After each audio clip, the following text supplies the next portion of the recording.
I am Rachel Miller, 30 years old, and yesterday my life changed in a way I could never have imagined. My Uncle Robert, the only person who ever stood by me, passed away and left me $5 million along with his company shares and his home. I should have been mourning him. I should have been drowning in grief for the man who became my only true family. But instead, I found myself staring at a scene that twisted my stomach with both fury and disbelief. This morning, while I was drinking black coffee on the porch of the house that now legally belongs to me, I saw two figures approaching slowly from the street. At first, my mind refused to recognize them. They looked older, more fragile, their bodies bent by time and regret. But when they came closer, my breath caught in my throat. It was David and Susan Miller, my parents. The same parents who had abandoned me when I was 16 years old, leaving me battered and broken after years of violence and silence. For a second, my mind splintered between past and present.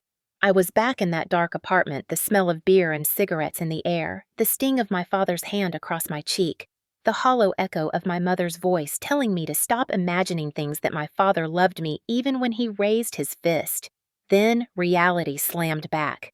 They were here on my front porch after 14 years of nothing but silence, dropping down onto their knees as if the weight of their sins had finally crushed them. Susan's hands trembled as she reached out her face, streaked with tears that looked too rehearsed, too convenient. David's eyes locked onto mine with a strange mixture of shame and calculation. They looked like beggars, but beggars who had once held the power to destroy my life. I froze my heart hammering against my ribs, rage rising like fire in my chest. These were the people who left me alone in a cold house with nothing but a crumpled note telling me to fend for myself. These were the people who chose gambling and denial over their only child. These were the people who never called, never sent a letter, never showed up at birthdays or graduations or even funerals. Now here they were, kneeling as though their sudden humility could erase a decade and a half of absence. I wanted to scream. I wanted to slam the door. But I could not move. The shock was too sharp, the betrayal too deeply etched into my bones. My coffee mug slipped from my hand and shattered on the porch, the sound ringing like a gunshot between us. Susan flinched. David did not. He kept staring as if measuring how much strength it would take to bend me again. My throat tightened, but words spilled out anyway. "You have no right to be here. No right to speak to me." David lowered his head slightly, but his voice was steady. "We are your parents." That word hit me harder than any slap he had ever delivered. Parents. What kind of parents vanish for 14 years and then reappear the moment their daughter inherits millions? My knees threatened to buckle, but I held onto the railing for balance. Robert's voice whispered in my memory. "Never let them define you. Never let their absence make you small." My fury surged like a tidal wave. Parents do not abandon their children. Parents do not leave bruises on the skin and scars in the soul. Parents do not wait until money is on the table to remember the child they once discarded. My words came out like knives. "You left me at 16. You left me bleeding and alone. I will never forget that." Susan sobbed louder, rocking back and forth on her knees, whispering, Rachel, please, forgive us. We had no choice. We were sick. We were scared." But her cries felt hollow, as though she had rehearsed them on the long walk to my house. David finally broke the silence. He raised his head, his eyes narrowing. He said in a voice low but sharp enough to pierce through me, "You owe us, Rachel. Without us, you would not exist. Without us, you would have nothing." The fury that burned in me nearly consumed me. Owe them. As if my entire life was some debt I had to repay, as if their cruelty and abandonment could be brushed away with the excuse of biology. I stood taller, my voice steady though my insides trembled. "I owe you nothing. My uncle gave me everything you failed to give. Love, discipline, a future, respect. You gave me bruises. He gave me a life." The silence that followed was heavy, suffocating. The image of them kneeling on my porch burned into my memory. In that moment, I knew this was not just a visit. This was the beginning of a war. They had not come for me. They had come for what Robert left behind, and I would not let them take it. I was not born into wealth or privilege. I was born into a modest two-bedroom house in a quiet neighborhood of Ohio where appearances mattered more than truth. On the surface, my family looked ordinary. My father, David Miller, worked as a mechanic in a local garage, and my mother, Susan Miller, was a part-time receptionist at a dentist's office. To outsiders, we seemed simple but stable, the kind of family that sat together for Sunday dinner and exchanged small talk about weather and neighbors. To me, as a child, those dinners were moments of warmth. I clung to, desperately laughing when my father told stories about stubborn engines, or when my mother hummed while washing dishes. But even then, small cracks were forming in the walls of our home. I remember movie nights with microwave popcorn and rented VHS tapes where I tried to sit as close as possible to my parents to pretend we were normal.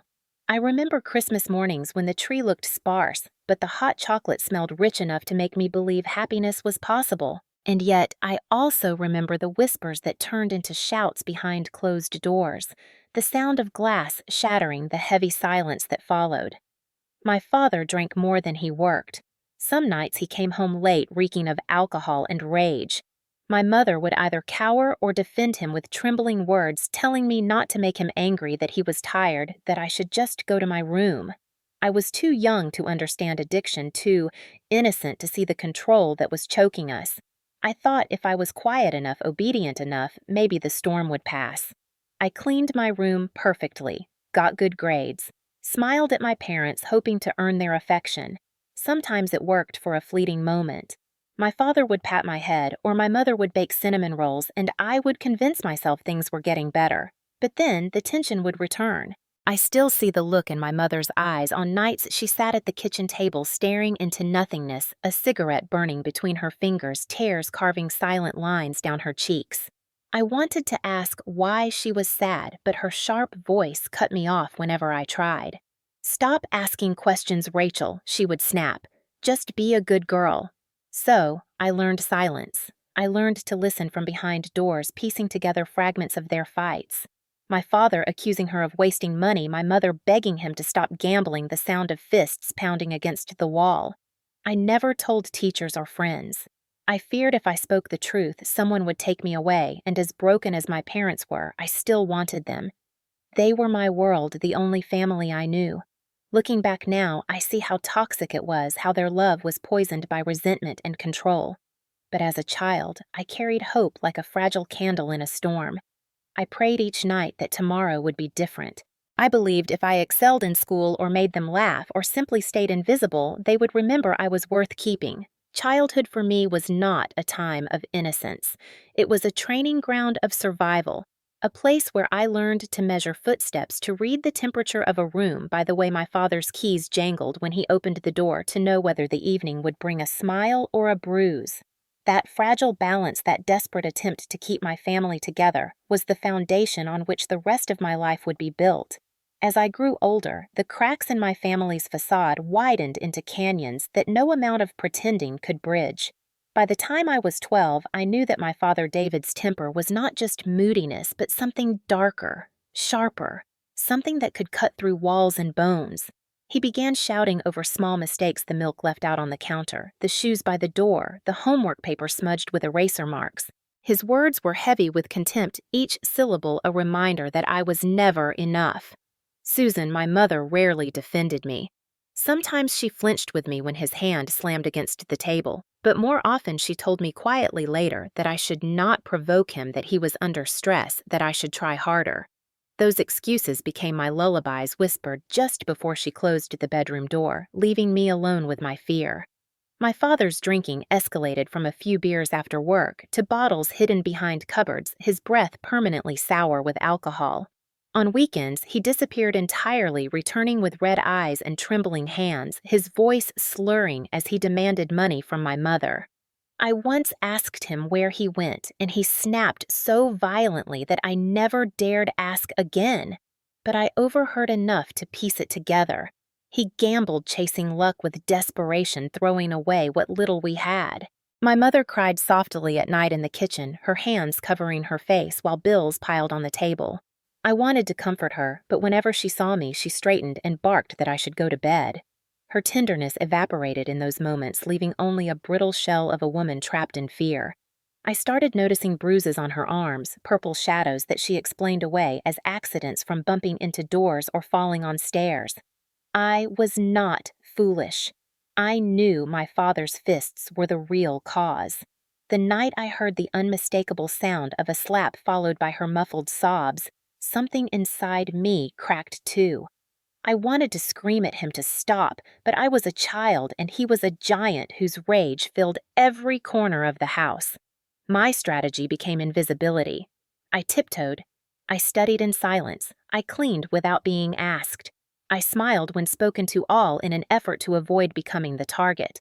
Yet no matter how perfectly I behaved, his anger still found me. Sometimes it was a shove against the wall, other times a backhand across my cheek that left my ears ringing.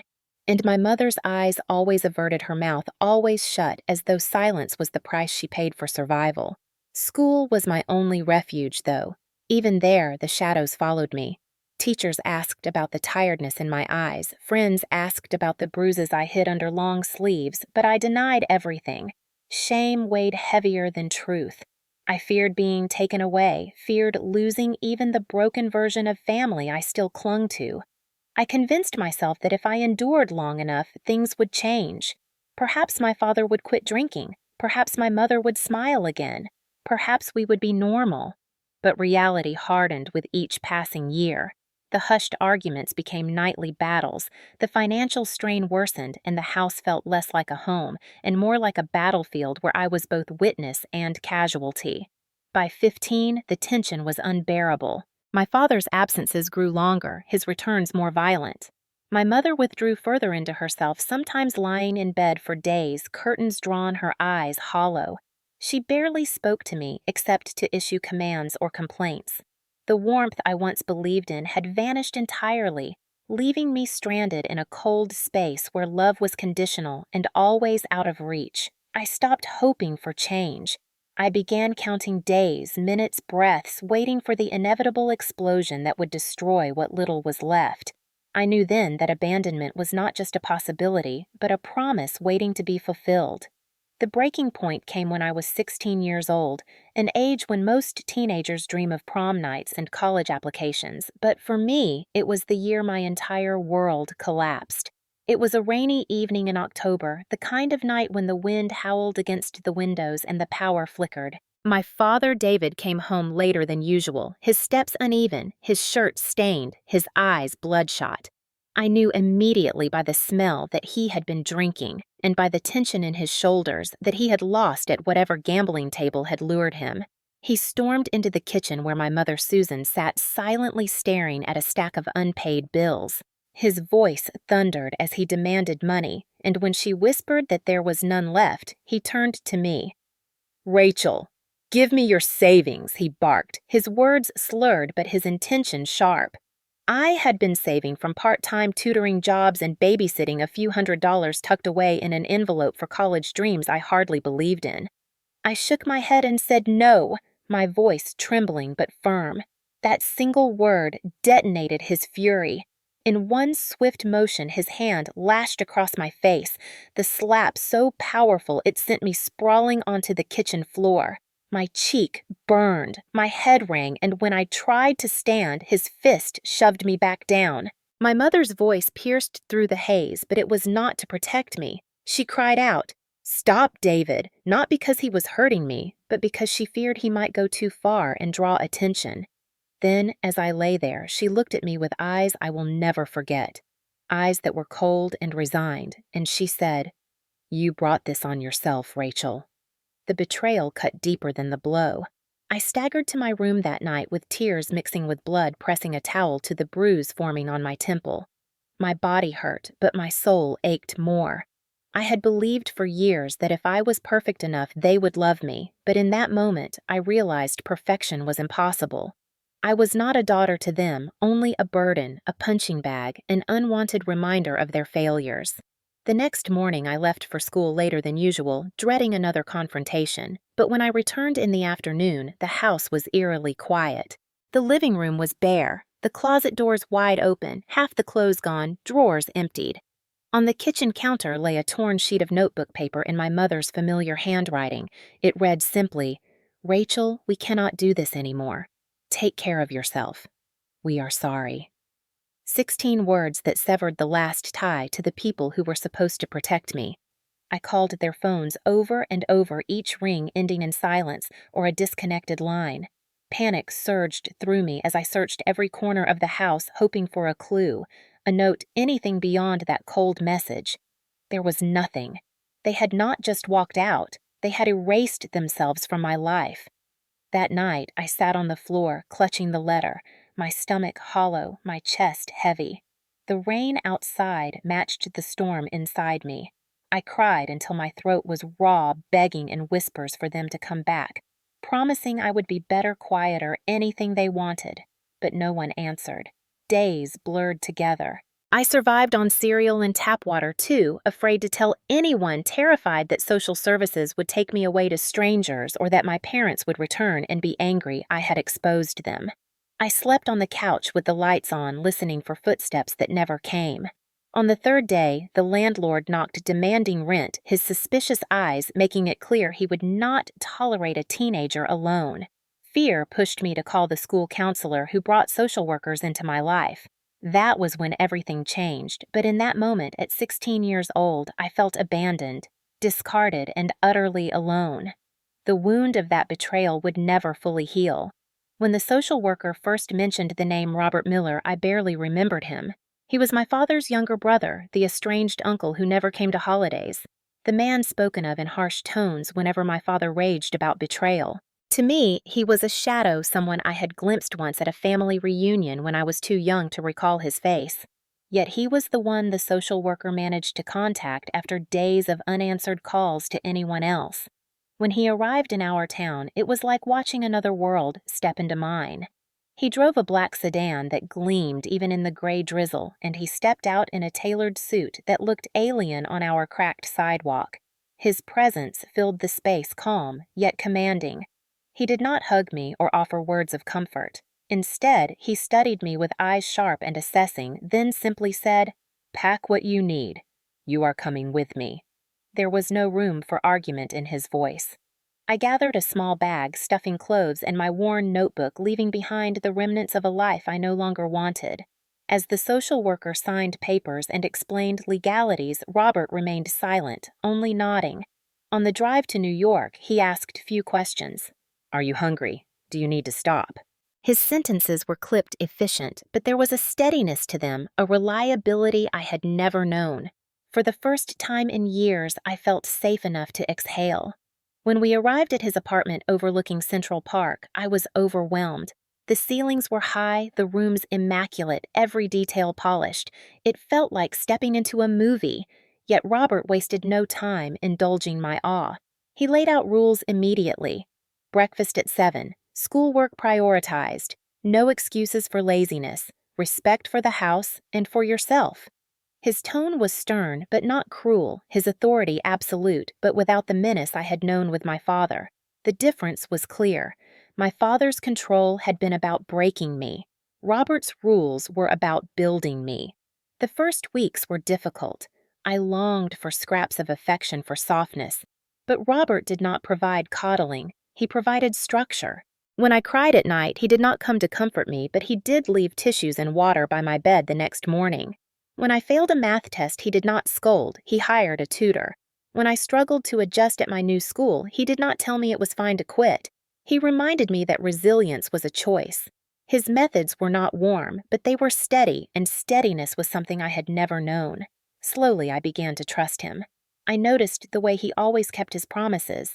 If he said he would pick me up at 4, he was there at 4.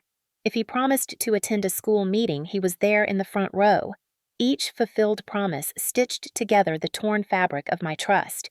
He never pretended to be my father, and he never spoke ill of my parents. Instead, he focused on the present and on the future. One evening, as we sat at the dinner table, he looked at me and said, "Your past will not define you unless you let it. You have been given a second chance, Rachel. Use it wisely." Those words sank into me like seeds into soil. Robert was not affectionate, but he was dependable, and in his own way, that was love. In the years to come, he would shape me with his discipline, guide me with his example, and stand as the one figure who proved that family could be chosen not just inherited by blood. Living with Robert was like being transplanted into another universe. The rhythm of my life shifted from chaos and fear to order and expectation, though at first I resisted every step.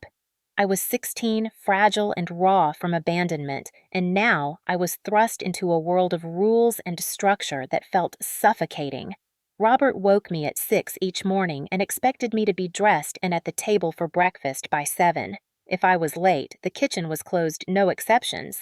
At first, I hated him for it, muttering under my breath about how cruel he was, but over time, I began to realize that his consistency was a gift. He was not trying to starve me. He was teaching me discipline, showing me that life rewarded those who showed up on time, prepared, and ready. School became the center of my existence. Robert enrolled me in a private academy with small classes and high expectations. On the first day, I felt like an imposter walking through halls filled with polished shoes and expensive haircuts. My classmates whispered about their ski trips and designer clothes while I clutched my second-hand backpack and prayed no one noticed the frayed hem of my skirt. The coursework was brutal, and I lagged behind, often staying up past midnight trying to grasp concepts I had never been taught in my old public school. There were nights I broke down sobbing over geometry proofs or history essays, convinced I would never belong. When Robert found me crying one evening, I expected him to scold me for weakness, but instead he said calmly, "Your circumstances changed through no action of your own, but your response is your choice. You can waste this opportunity, or you can rise to it. I do not invest in lost causes." His words stung but also steadied me. They forced me to see that I had power, that my choices mattered more than my past. I began to work differently. I organized study groups, asked for help, and slowly, painfully, I climbed out of the hole. By junior year, I had made the honor roll. For the first time in my life, I felt capable, not worthless. Robert noticed, though. He never praised me with flowery words. Instead, he acknowledged my achievements with a nod or by increasing my responsibilities. When I did well, he trusted me more. That was his version of affection. Summers were not for idleness. Robert insisted I work in his company, starting at the bottom. My first job was organizing files in the office basement. I hated the dust, the monotony, the way my friends laughed when I told them what I did. But Robert insisted that every role mattered, that understanding the foundation of a company required starting where no one else wanted to be. The following summer, he moved me to the sales floor, instructing me to watch customers learn their behaviors, understand what drove their decisions. He explained that business was human psychology applied to commerce and that success depended on reading people better than they could read themselves. I absorbed everything, even when it bored me. Robert's lessons were never wasted. He taught me how to shake hands firmly, how to look someone in the eye, how to negotiate by listening more than speaking. These were not just business lessons. They were survival tools, armor against manipulation. In contrast to my father's violence and unpredictability, Robert's world was built on reason and accountability. It was demanding but fair, something I had never experienced. At home, the rules continued. Piano practice for an hour daily, whether I liked it or not. Dinner at 7 sharp with conversation required one current event and one personal reflection. At first, I resented it, rolling my eyes when he asked for my opinion on global markets or politics. But over time, I realized he was teaching me to think critically, to articulate ideas, to believe my voice had value. The greatest difference was that Robert never broke his promises. My father had been a man of empty words, promising to change, promising to quit gambling, promising to be there. Robert promised little, but whatever he said he would do, he did. That constancy became the foundation of my trust. At 18, I applied to colleges, torn between staying close to friends at state schools or aiming higher. Robert pushed me toward prestigious universities. He said, "Your friends are thinking of weekends and parties. You must think of your future." We argued fiercely. I accused him of trying to control me, of treating me like a project rather than a person. He listened without raising his voice and finally said, I never asked to be your guardian, Rachel. But here we are. I am trying to give you the opportunities your parents squandered. Do not confuse guidance with control. His words silenced me. Later that night, he told me about my father's brilliance in math, how he could solve complex problems in his head, but never went to college because there was no money. He told me how resentment drove my father to gamble, chasing quick riches instead of building slow success. For the first time, I saw my father not just as a monster, but as a man crippled by his own limitations. It did not excuse his cruelty, but it explained the cycle Robert was determined to break.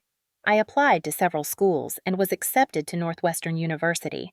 Robert paid the tuition without complaint, though I knew it cost him greatly. College was both liberation and challenge. Away from Robert's constant gaze, I tested boundaries, made friends, joined clubs, discovered I had a talent for marketing and design. But I also heard his voice in my head reminding me to be strategic, to plan, to never waste opportunity. Each summer, I returned to work in his company, climbing slowly from the basement to the boardroom, learning every facet of the business. By the time I graduated with honors, I was no longer the broken girl abandoned at 16. I was a woman forged in discipline and resilience.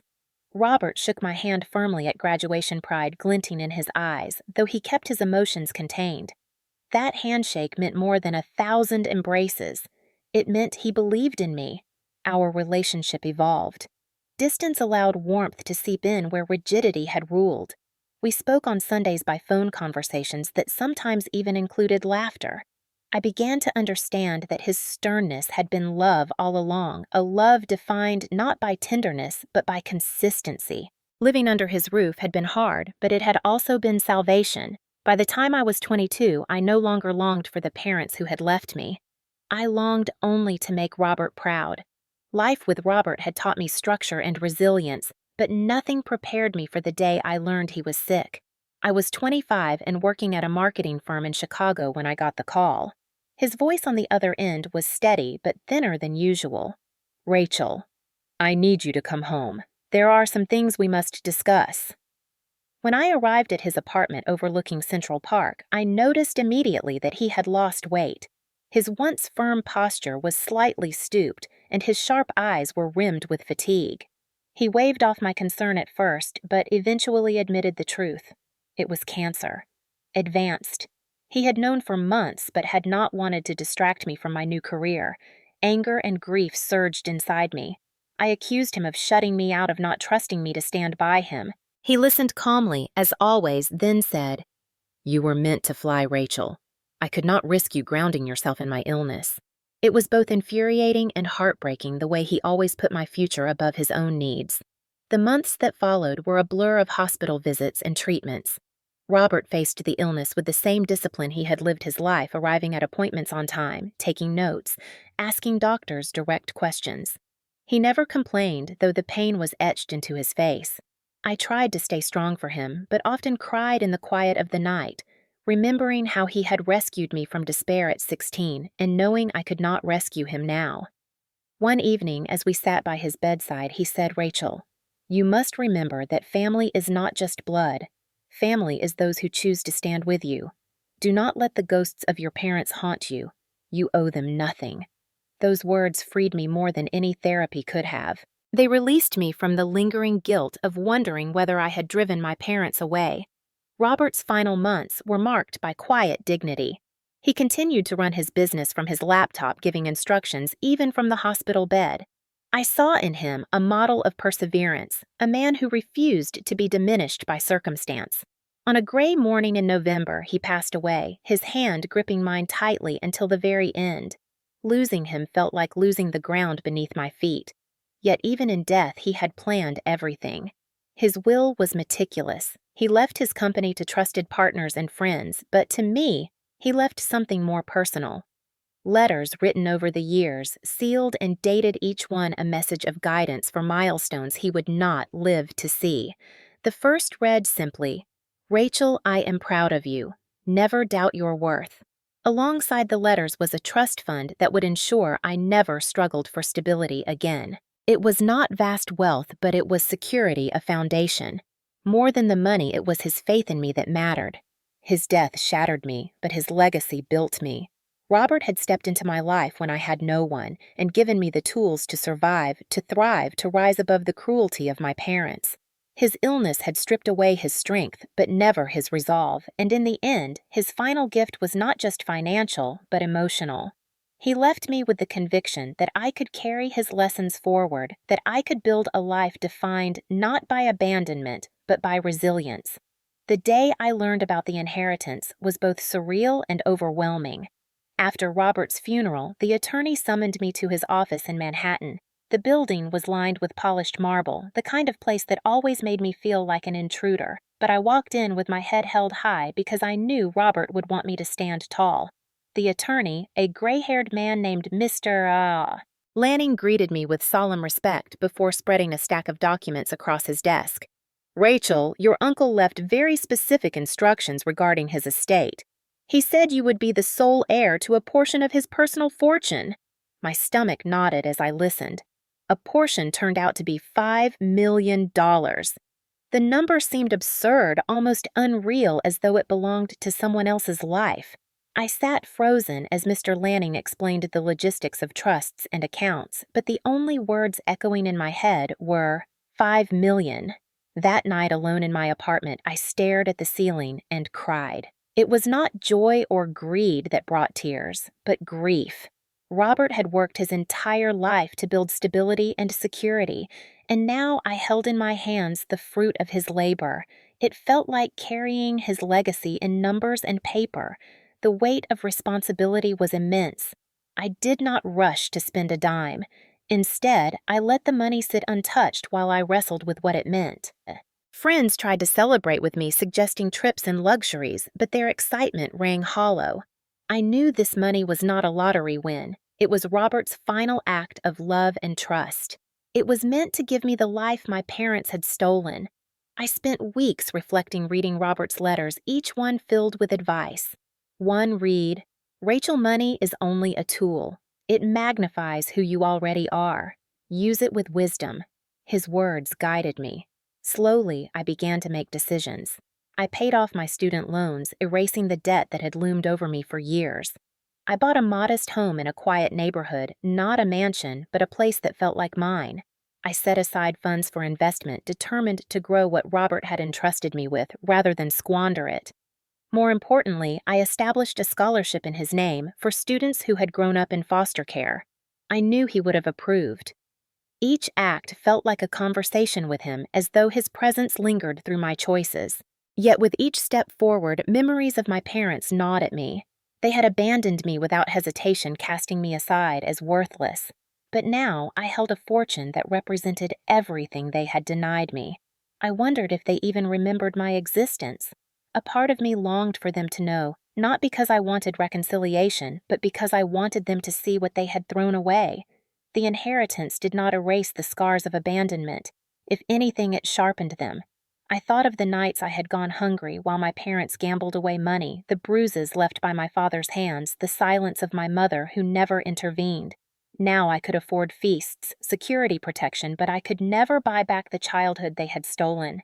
That realization deepened my gratitude for Robert, but also solidified my anger toward my parents. The emotional weight of $5 million was not in what it could buy, but in what it symbolized: the stark difference between a man who chose to save me and two people who chose to discard me.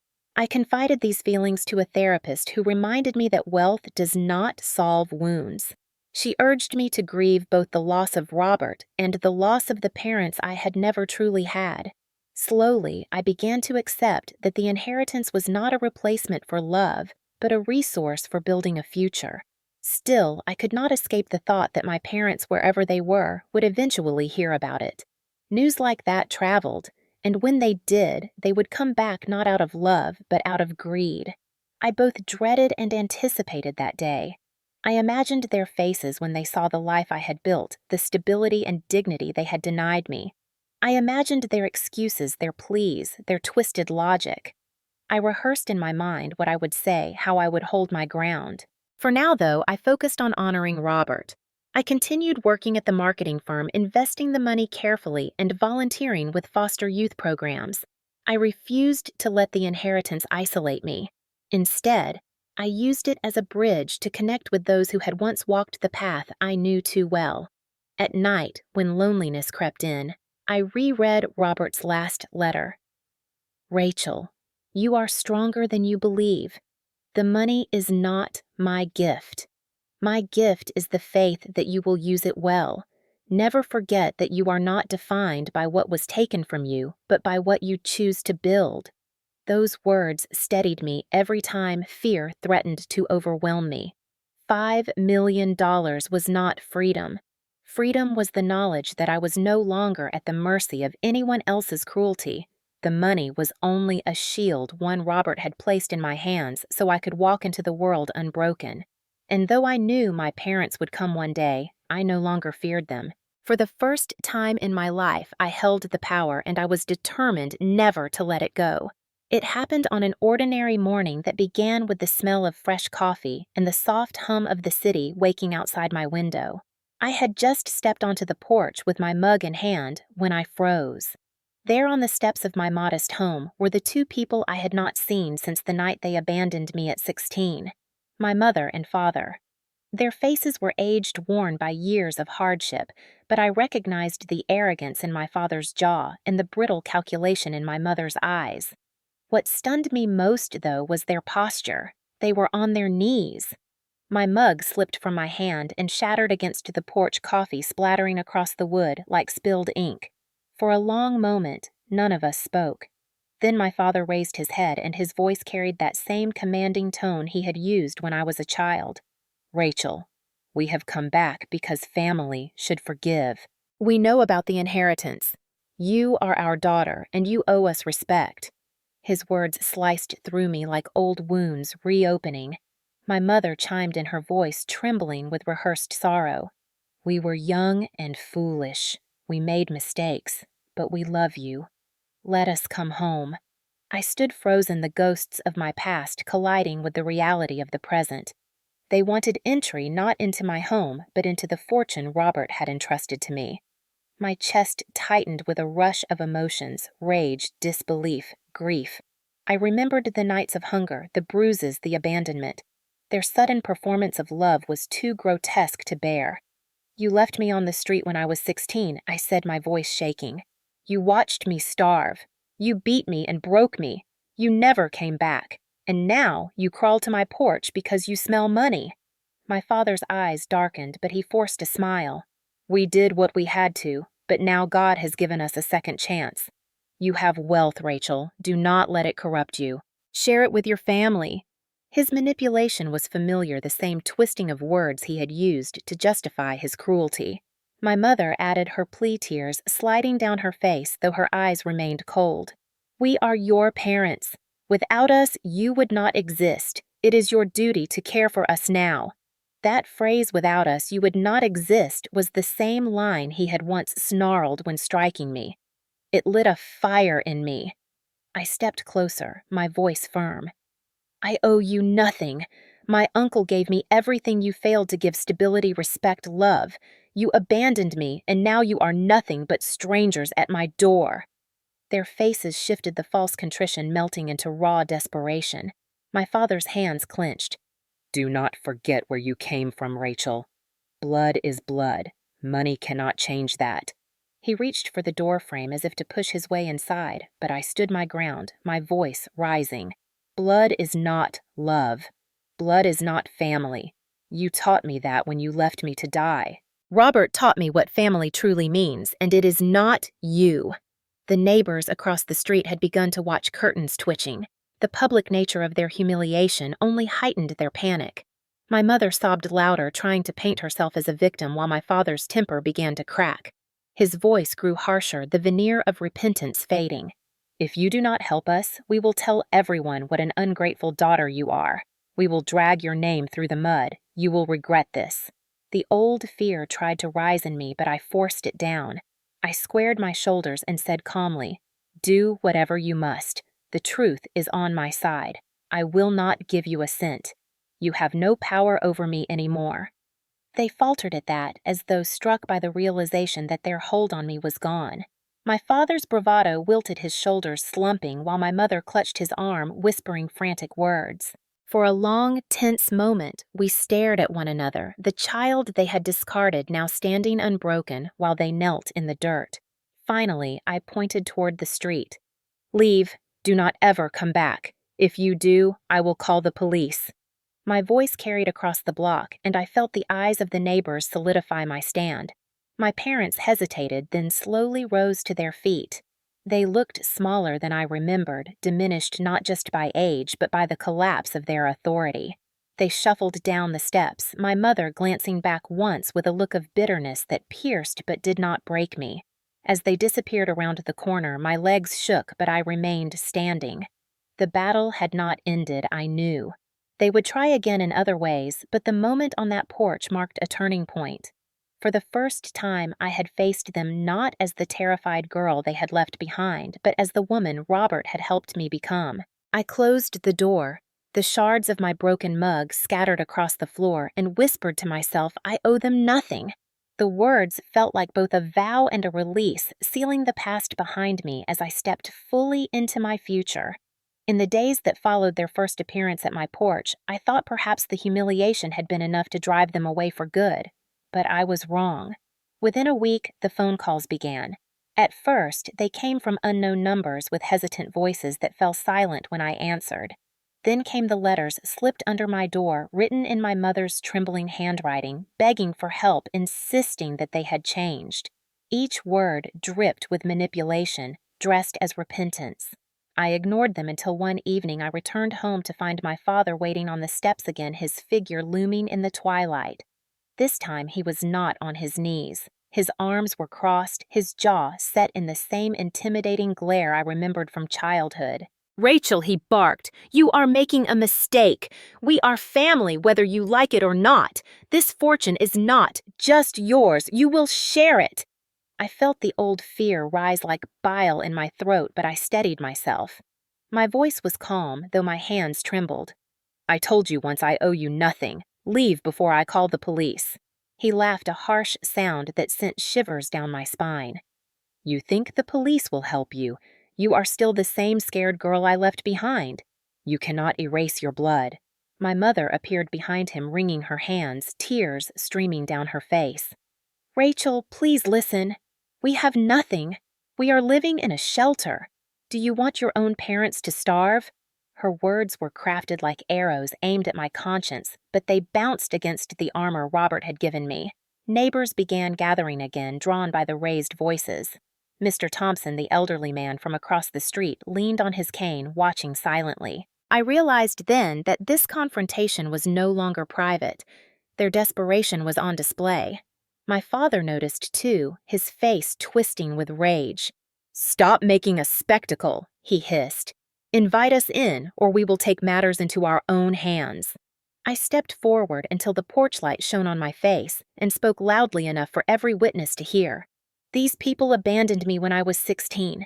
They beat me. They left me to starve. Now they come only because they want money.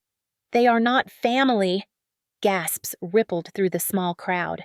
My father lunged forward, grabbing my arm in a flash of violence that echoed the past. But this time, I was not alone. Mr. Thompson shouted, "Let her go!" Others began to move closer. My father's grip tightened, but I pulled free, my voice cutting through the night. "Touch me again, and I will have you arrested. The police will not protect you from the truth." The moment stretched heavy with tension, his face red, his chest heaving. My mother wailed louder, trying to distract from his aggression, but the neighbors had seen enough. Someone pulled out a phone recording the scene. For the first time, my father seemed to realize the power had shifted. His violence could no longer hide in shadows. He stepped back, eyes darting to the crowd. "This is not over," he spat. "We will not be silenced." My mother clutched his arm, whispering, but he shook her off and stormed away down the street. She lingered long enough to throw one last pleading look at me before following him. The neighbors murmured among themselves, their pitying glances a balm and a burden. I thanked them quietly, then retreated inside, locking the door, my heart pounding. That night, I sat in darkness processing what had happened. Fear still lingered, but alongside, it was a new sense of strength. They had revealed themselves in front of others, and the community had witnessed their cruelty. Their control over me had shattered, yet I knew they would return. Greed does not surrender easily. They would scheme and twist and attempt new tactics, but each encounter made me stronger, more resolved. No longer was I the child abandoned and voiceless. I was the woman Robert had raised the heir to his legacy and the guardian of my own dignity. And I swore that if they dared escalate again, I would not just defend myself but expose them fully to the world. I knew after that night that silence would only embolden them, so I made a decision that frightened me but also filled me with purpose. I would take back control not just by shutting them out, but by exposing them. The following week, I contacted a local journalist who specialized in stories of abuse and survival. Her name was Linda, and when I told her a brief version of my past, she leaned forward, eyes intent. "Rachel, people need to hear this. Are you ready for the consequences?" I was trembling, but I nodded. For years, I had lived in the shadows of their cruelty and lies. Now, I was ready to stand in the light. Together, we prepared an article and interview, laying bare the history of violence, the abandonment, the years of struggle, and the truth of their sudden return after my inheritance. Linda verified the details, spoke to neighbors who had witnessed the porch confrontation, and gathered records of my emancipation at 16. The story was undeniable. When it was published, the response was explosive. Headlines read, "Heiress exposes abusive parents who returned for fortune." The article spread quickly, shared across social media, and discussed on local television. My phone buzzed endlessly with messages of support from strangers who had lived similar stories.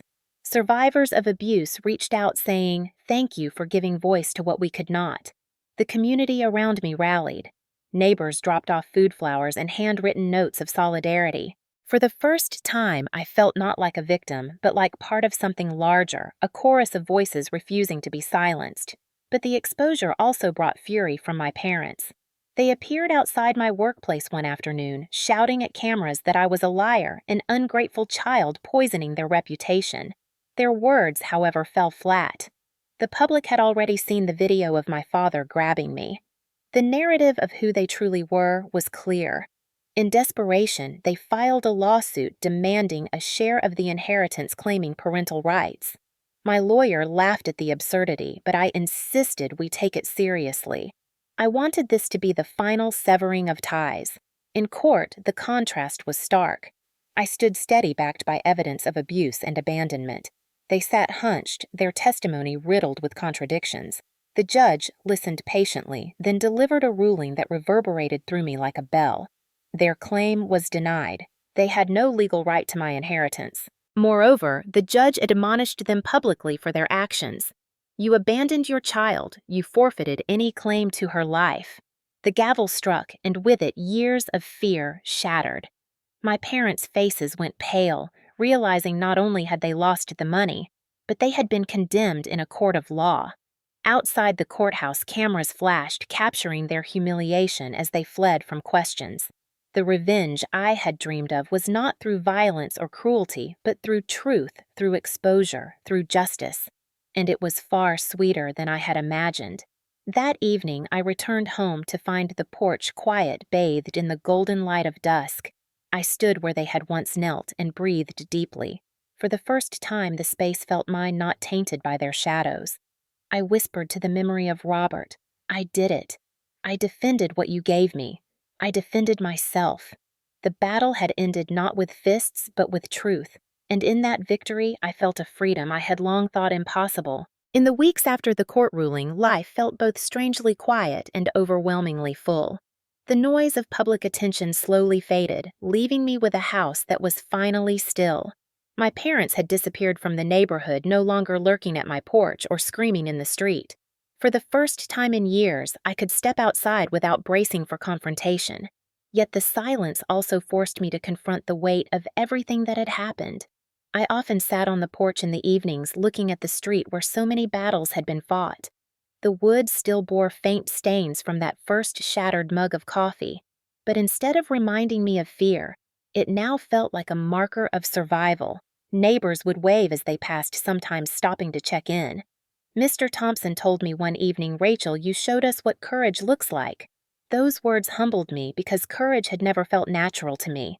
It had been born out of necessity forged by pain. But I began to see that survival itself was a form of courage, and speaking the truth, even when my voice shook, was another. Letters continued to arrive, but now they came not from my parents, but from strangers across the country. Survivors of abuse shared their stories with me, some raw, some triumphant, all echoing the same message: you are not alone. I read every letter, sometimes with tears, sometimes with smiles, feeling a sense of connection I had never known. In those moments, I realized Robert's gift was more than money. He had given me a chance to stand on my own feet, to create safety and stability, and from that place to help others. I began donating to shelters supporting young people who had been abandoned or abused. Every dollar felt like planting a seed of hope in ground I once thought barren. I also began therapy, something I had resisted for years. Speaking my memories aloud to a patient listener was painful, but it allowed me to weave them into a story instead of carrying them as jagged shards. Slowly, I learned to see myself not just as the girl who was abandoned, but as the woman who rose. My parents never returned after the trial. Word reached me that they had moved to another state, drifting from place to place. A part of me still ached for what could have been for the family I had wanted as a child, but that ache no longer consumed me. I had stopped expecting them to be anything other than what they were. Instead, I focused on the family I had chosen, the friends, the neighbors, the community that had embraced me.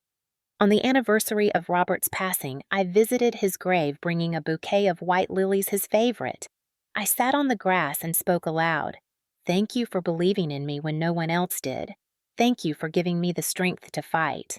I promised him that I would honor his legacy not just by protecting what he left me, but by using it to create light in places of darkness.